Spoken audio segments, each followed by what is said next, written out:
মাদ্রাসা শিক্ষার উপরে আমাদের যে একটা ধারণা আছে এটা আমাদের পরিবর্তন করা। আমরা মনে করি যে মাদ্রাসা শিক্ষা মানেই সেখানে হচ্ছে হুজুর বানানো হচ্ছে বা কোরআন শরীফ মুখস্থ করানো হচ্ছে, এই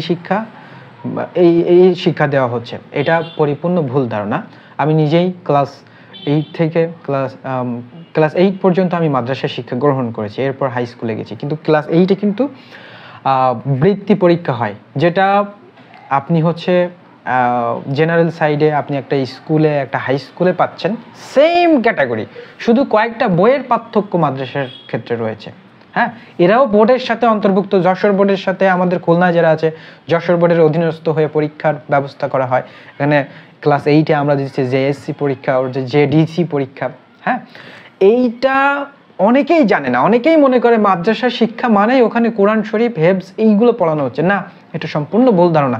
ওখানেও সেন্টারিং এর মাধ্যমে আমরা যেরকম 8-এ বৃত্তি দিই, 10-এ বৃত্তি দিই, ওখানেও একই কোয়ালিটিতে পরীক্ষা হচ্ছে।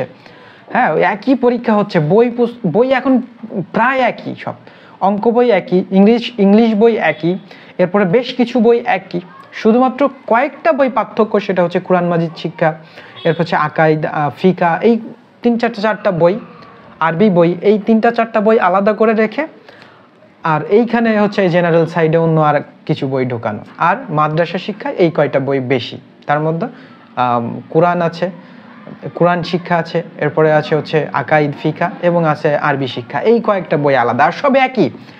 এই বিষয়টা অনেকে না জেনে মাদ্রাসা শিক্ষার উপরে অনেকে বিরূপ ধারণা করে। কিন্তু মাদ্রাসা থেকেও অনেক লিজেন্ড স্টুডেন্ট, অনেক ভালো ছাত্র উঠে এসে ভালো জায়গায় যেতে পারে।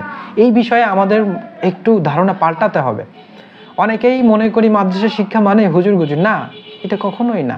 মাদ্রাসায় হ্যাঁ ক্যাপাবিলিটি সিস্টেমটা আছে, সেখানে যখন ক্লাসে যেতে হয় তখন পাঞ্জাবি, টুপি, এই যে বেশ কিছু পোশাকের ব্যাপার আছে, এইগুলো মেনটেন করে যেতে হয়।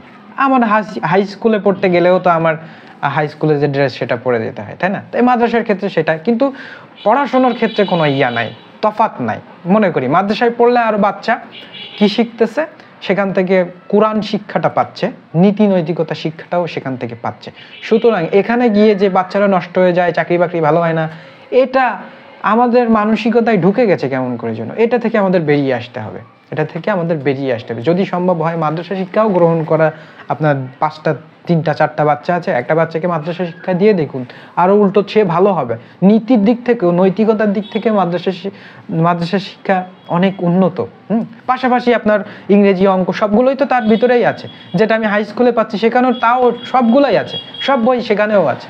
ঠিক আছে, এই জন্য আমার এই মনে হয় যে এই মাদ্রাসার উপর থেকে এই ধারণাটা আমাদেরকে ছেড়ে দেওয়া উচিত।